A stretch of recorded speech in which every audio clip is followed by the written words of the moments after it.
1857 নয়, ভারতবর্ষের স্বাধীনতার প্রথম শত্রু ছিল বিশ্বাসঘাতকতা। 1757 সালের সেই জুন মাস, মুর্শিদাবাদের আকাশে অদ্ভুত এক নীরবতা, কিন্তু সেই নীরবতার ভেতরেও ধ্বনিত হচ্ছিল এক ইতিহাসের, নবাব সিরাজদৌল্লার শেষ লড়াইয়ের। সিরাজ তখন জানতেন না তার সেনাবাহিনীর একাংশ ইতিমধ্যেই বিশ্বাসঘাতকতা করেছে।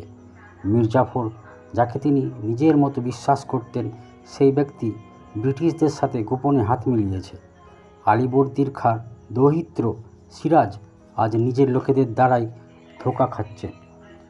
23শে জুন 1757, পলাশির ময়দানে ব্রিটিশ সেনাও নবাবের বাহিনী মুখোমুখি।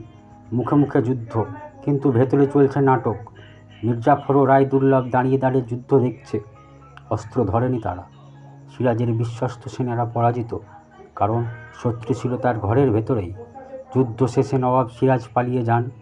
সেই পালানোর সময়ও তার হৃদয়ে ছিল প্রশ্ন, আমি কি ভুল করলাম? শেষে ধরা পড়লেন।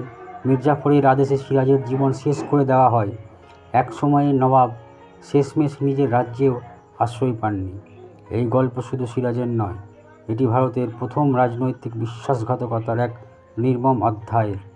একটি শক্তিশালী নবাবকে কীভাবে ধ্বংস করা যায় তার ক্লাসিক উদাহরণ পলাশি।